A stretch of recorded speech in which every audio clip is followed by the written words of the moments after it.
Welcome to the KBB From the Tap podcast. I'm Managing Editor Leslie Twygat, and this week I'm happy to talk with Brian Brown, Principal Designer of Brian Brown Studio in San Diego, California. He believes that interiors and exteriors should exist as one. By maximizing each design's flow with the natural environment and surroundings, he melds the two together to create casual, livable, and functional places that reflect his clients' lifestyles. Attendees at this year's KBIS show will recall that Brian designed the Caesarstone booth with bath and kitchen vignettes, as well as meeting and display spaces. I love the color and materials palettes you developed for that, Brian. Thank you. Be sure to subscribe to KBB's YouTube channel and click the like button on our videos. You can also subscribe to KBB's From the Tap podcast on such apps as Apple, Spotify, Pandora, and Google Podcasts. And please feel free to leave a review.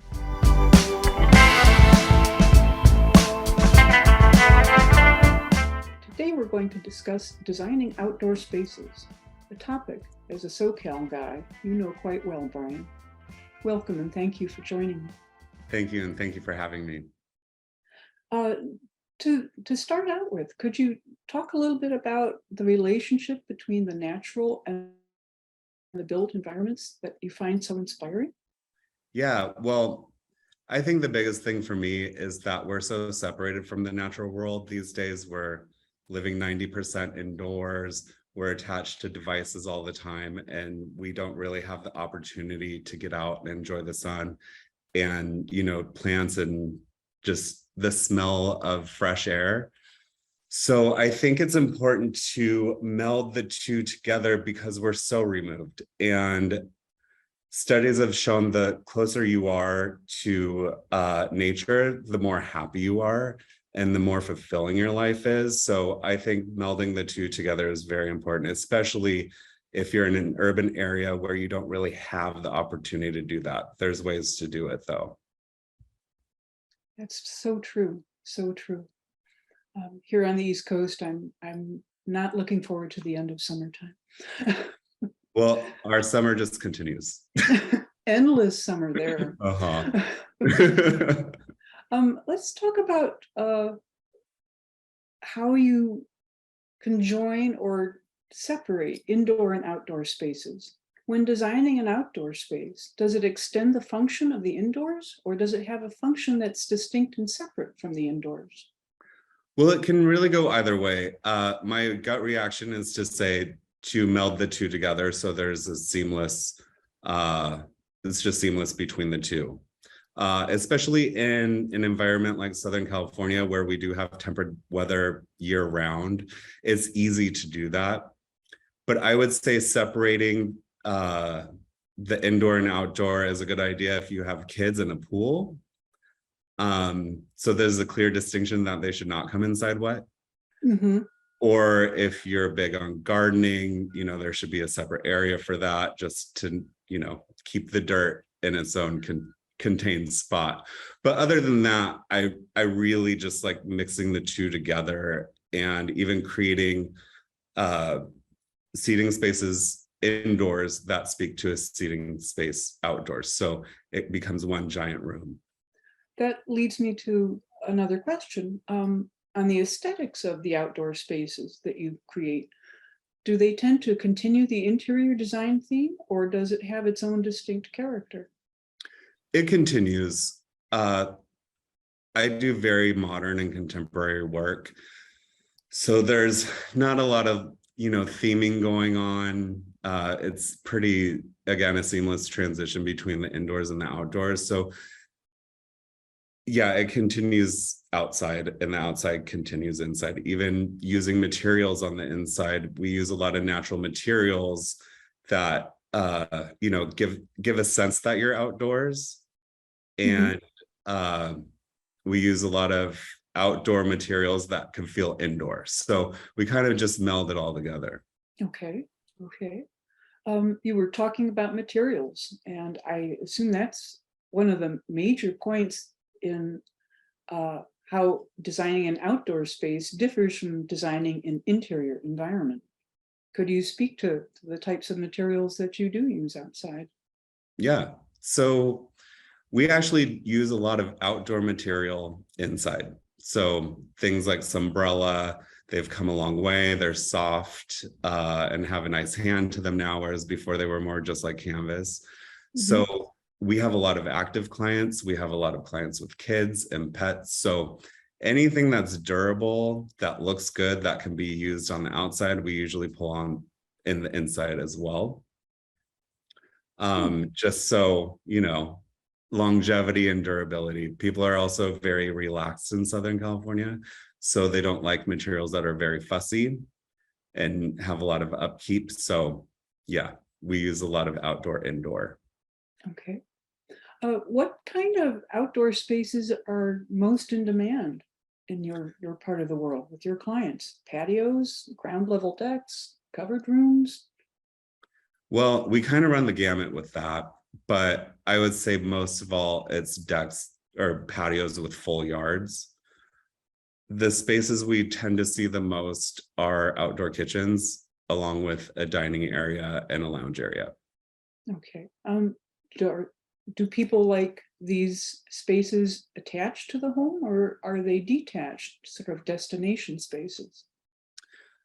Actually, a combination of the two. So usually the dining area will be under an attached, you know, awning, pergola.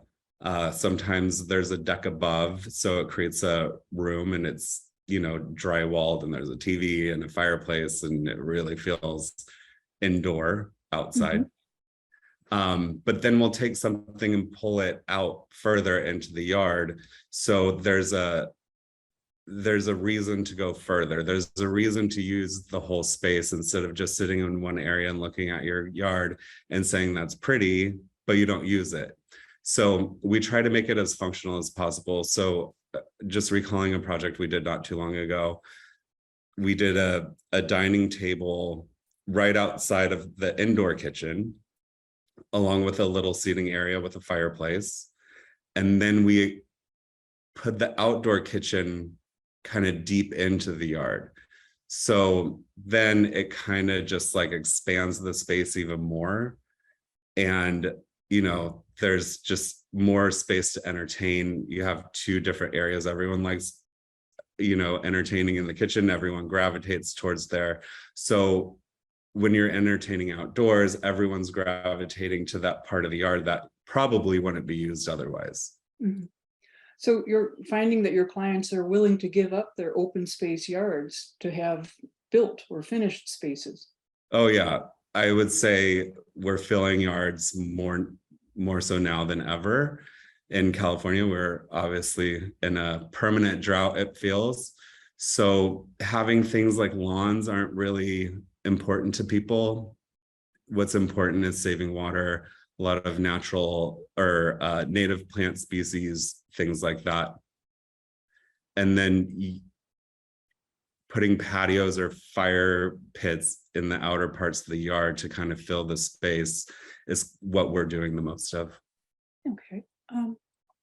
When you're embarking on an outdoor space project with a client, does the ROI, the return on investment, come up in conversation, particularly with regard to kitchens? It does.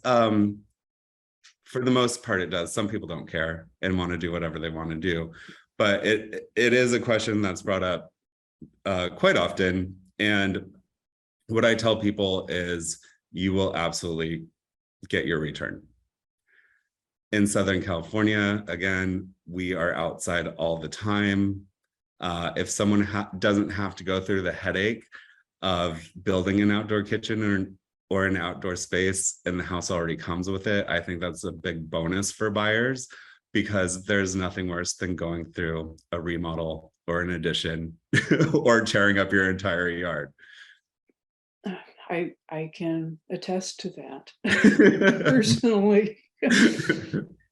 Move out. What are your clients looking for in their outdoor kitchens? Or do they want all the bells and whistles? What's in vogue out there now? All the bells and whistles. Really? Yeah, definitely. So the last two outdoor kitchens, we've put in both. a standard grill, gas grill, nice ones. Pizza ovens, smokers, refrigerators, ice makers, sinks, of course. I'm trying to think if I've missed anything, but an ice maker in one of them. Of course, of course. Mhm. Do you ever incorporate ventilation? No. No. Because it's outside, it just blows away. Let the wind carry the smoke away. Well, if it were a fully enclosed area, like say, underneath a patio that has a solid top, then absolutely we would, but most of the time it's not fully covered. Now, you mentioned in our conversation earlier that there's some emerging restrictions on natural gas in California. So Oh, how do you yes. think that's going to impact your gas griddle and gas appliance installation? I really don't know yet, to be honest. We'll probably have to switch to propane. Okay. So we'll probably have to start incorporating propane tanks. That's the only thing I can think of right now. It's a new law that just came down the pipeline. Existing homes that have gas will be able to keep it. It's new construction that won't be able to have a gas line.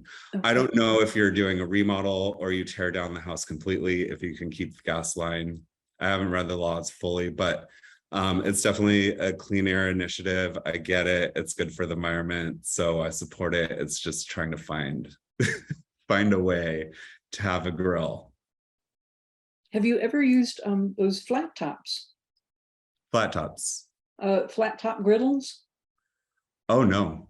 As opposed, no? Okay. No, I've never used that. No one's requested that. I mean, there's a griddle that you can put inside of the grill as an insert, but separately I haven't. Okay.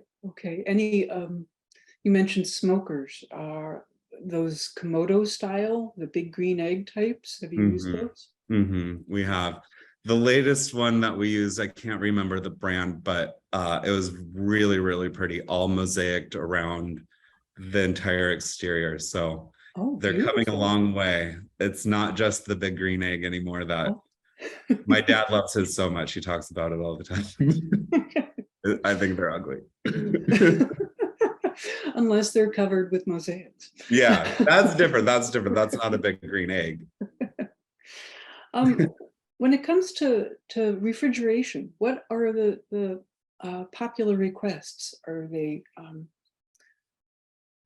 do you have multiple refrigeration stations? Is it dedicated beverage cooling? Is it also for food? Both, under counter mostly. So you don't need too much refrigeration out there. Definitely for drinks, especially if you're close to a pool, so you don't have to track water inside to get a drink. Especially kids, they can just go, grab it right from the door outside. Right. And for food, very small refrigerators. Just if someone's prepping and they are entertaining, if they want to keep things outside so it's already ready to go, that's it. But yeah, little refrigeration, nothing crazy. Okay. Why don't we talk about seating? Do you favor built-in designs like a bar or elevated seating, or do you like to work with freestanding portable furniture, or maybe a combination of those two? I do both. So generally the outdoor kitchen will have a bar, not bar height, it's still counter height, so it's all even and flows really nicely. And then we'll have counter stools with that. For dining, we do a dining table, so a little bit traditional in that way. But we don't do anything like built-in benches or anything like that, because I feel like it doesn't lend itself to be flexible if you ever want to change things up. That's a good point. You touched on some different types of shading strategies, retractable awnings or pergolas. What's happening out there now in terms of shading? I think the retractable awnings are probably what we're doing the most of. And it really depends on the part of the yard that we're talking about. For example, the project I was talking about earlier, the dining area with the fireplace and the lounge seating, that's totally covered. It has a hard top. Mhm. But further out where the kitchen is, it's more of a pergola. Our other project that we just did has retractable awnings, so they can control the sun more. They can have the sun when they need it, pull it closed when they want shades. So I think it's a personal thing, client by client. Mhm.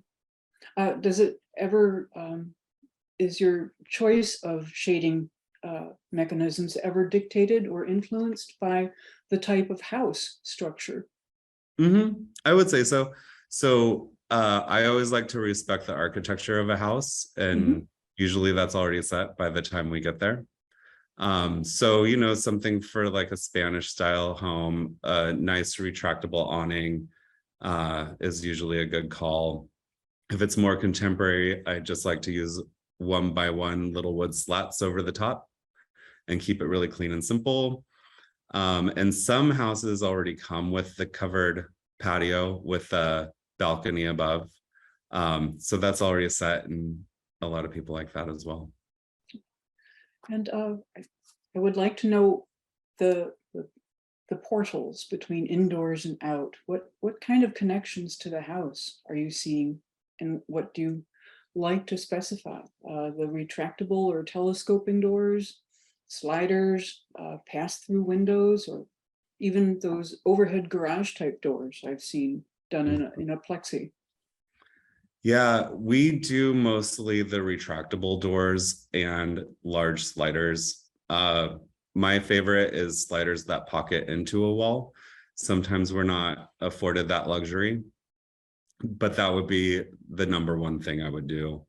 Um, Close second would be the retractable doors because they stack to one side. I'd rather not see them at all, but Mhm. if we have to, stacking them to one side, I think is the best second option.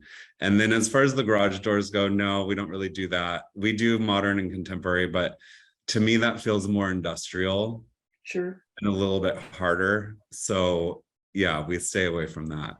Yeah, you're a little more sophisticated. I wouldn't say sophisticated.